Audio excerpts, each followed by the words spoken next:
ब्रह्मा गुरु विष्णु गुरुदेवो महेश्वर गुरु साक्षात् परब्रह्म तस्मै श्री गुरुवे नमः।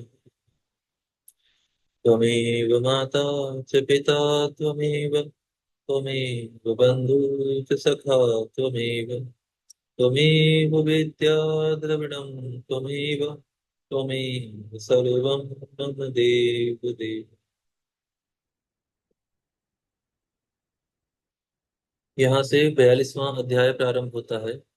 इस अध्याय में भगवान शिव का देवता आदि पर अनुग्रह, दक्ष यज्ञ मंडप में पधार कर राजा दक्ष को जीवित करना तथा राजा दक्ष और विष्णु आदि द्वारा शिव भगवान की स्तुति किए जाने का वर्णन किया गया है। श्री ब्रह्मा जी बोले, हे नारद, मुझ ब्रह्मा, लोकपाल, प्रजापति तथा मनियों सहित विष्णु के अनुनय विनय करने पर परमेश्वर शिव प्रसन्न हो गए। विष्णु आदि देवताओं को आश्वासन देकर उन पर परम अनुग्रह करते हुए करुणा निधान परमेश्वर शिव जी हंसकर कहने लगे। श्री महादेव जी बोले, हे श्रेष्ठ देवताओं, आप दोनों सावधान होकर मेरी बात सुने। मैं सच्ची बात कह रहा हूँ। हे तात, मैं आप दोनों का क्रोध सर्वदा सहता रहता हूँ। बालकों अर्थात अज्ञानियों के द्वारा किए गए अपराध का तो मैं वह तो वर्णन करता हूँ और न ही चिंतन ही करता हूँ। इस पर भी मेरी माया से भ्रांत प्राणियों के शिक्षणार्थ ही मैं दंड धारण करता हूँ। दक्ष के यज्ञ का विध्वंस मैंने कभी नहीं किया है। दक्ष स्वयं ही दूसरों से द्वेष करते हैं। दूसरों के प्रति जैसा व्यवहार किया जाएगा वह अपने लिए ही फलित होगा।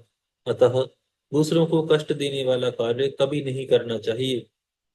जो दूसरों से द्वेष करता है वह द्वेष अपने लिए ही होता है। राजा दक्ष का मस्तक जल गया है, इसीलिए इनके सिर स्थान में बकरे का सिर जोड़ दिया जाए। भग देवता मित्र की आंख से यज्ञ का भाग देखें। हे तात, उषा नामक देवता जिनके दांत टूट गए हैं, यजमान के दांतों से भली भांति पिसे हुए अन्न का भक्षण करें। यह मैंने सच्ची बात बताई है। मेरा विरोध करने वाले भृगु की दाढ़ी के स्थान में बकरे की दाढ़ी लगा दी जाए। शेष सभी देवताओं के जिन्होंने मुझे यज्ञ का उच्छिष्ट भाग दिया, सारे अंग पहले की भांति ठीक हो जाएं।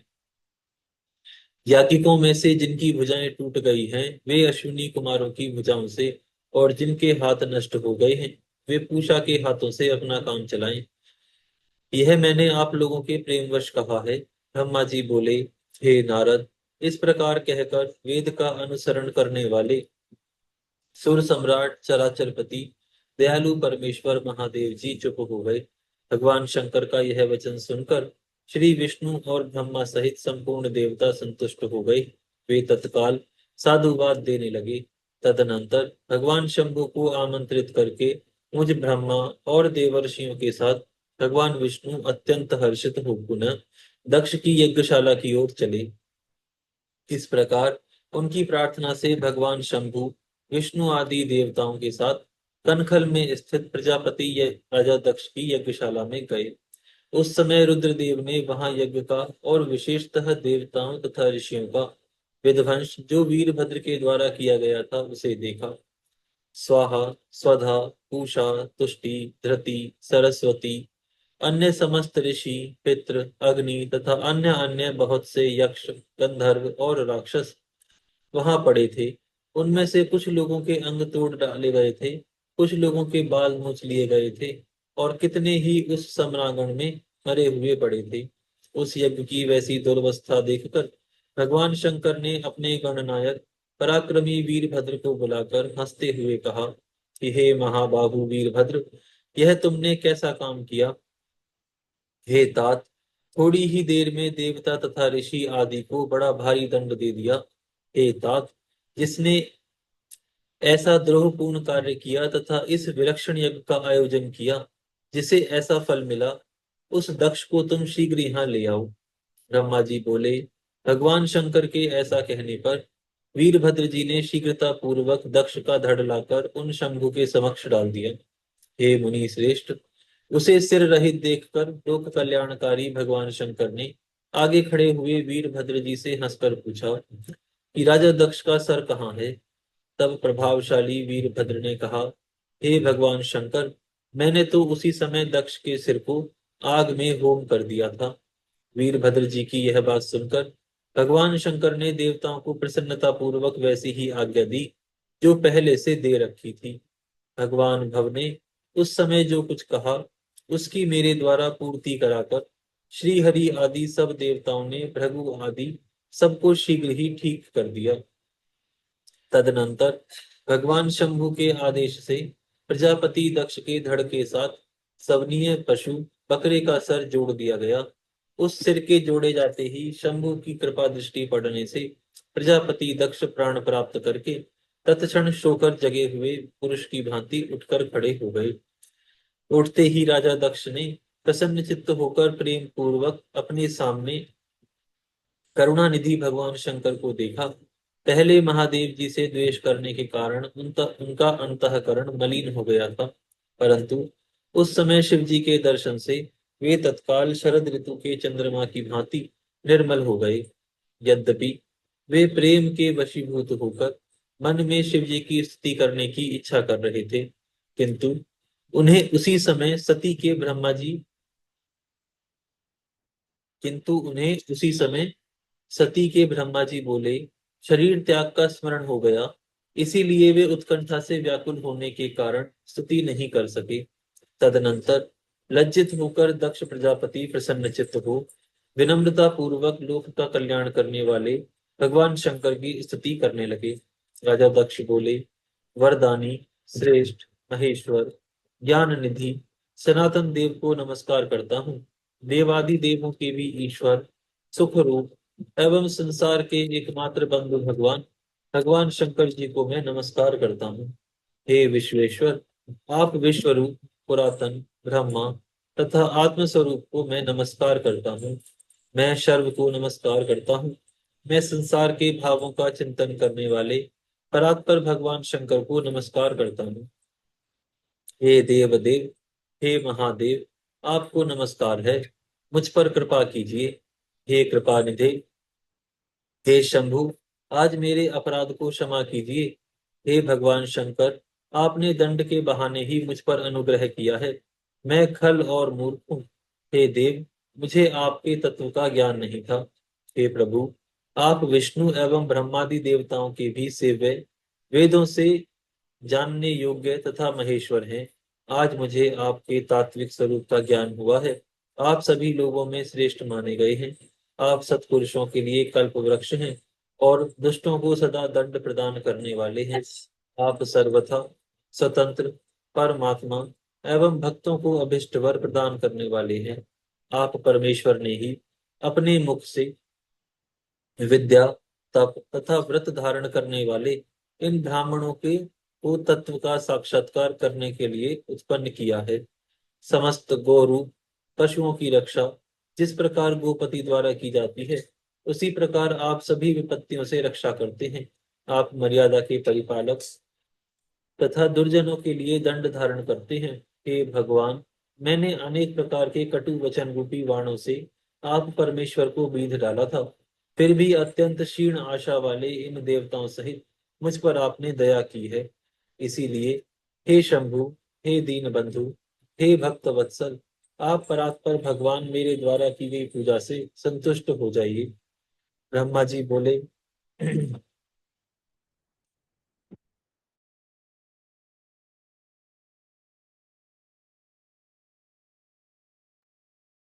ब्रह्मा जी बोले, इस प्रकार लोक का कल्याण करने वाले महाप्रभु महेश्वर की विनम्रता पूर्वक स्तुति कर प्रजापति मौन हो गए। उसके बाद भगवान विष्णु प्रसन्न चित्त होकर दोनों हाथ जोड़कर प्रणाम करके गदगद वाणी से ऋषभ ध्वज शिव की स्तुति करने लगे।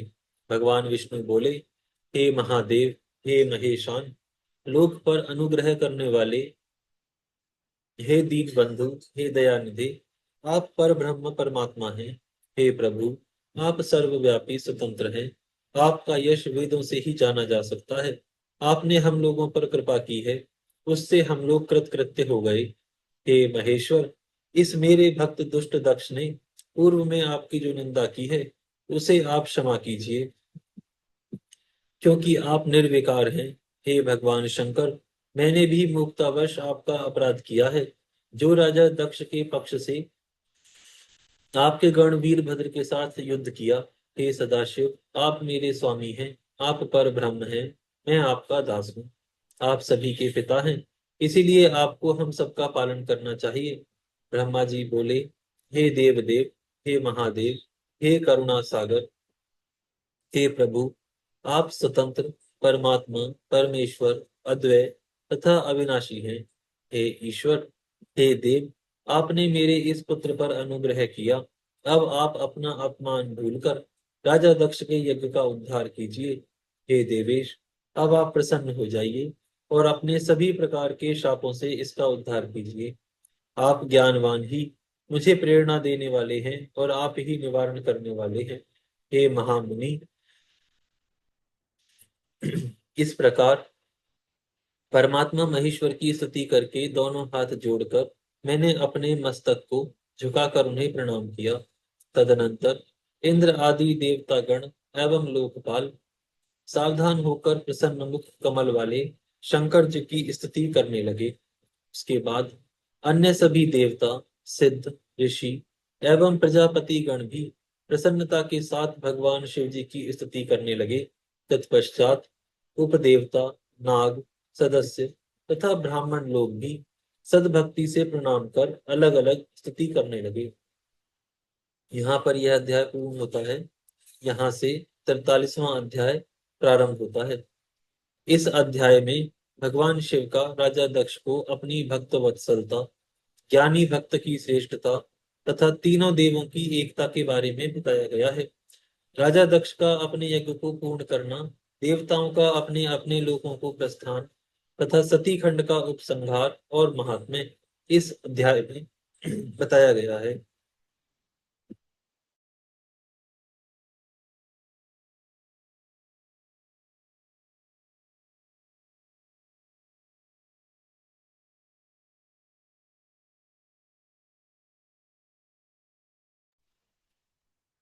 ब्रह्मा जी बोले, हे नारद, इस प्रकार रमापति विष्णु मेरे, देवताओं, ऋषियों तथा अन्य लोगों के द्वारा स्तुति करने पर महादेव जी बड़े प्रसन्न हो गए। तब वे शंभु कृपा दृष्टि से सभी ऋषियों एवं देवताओं को देखकर तथा मुझ ब्रह्मा और श्री विष्णु का समाधान करके राजा दक्ष से इस प्रकार कहने लगे।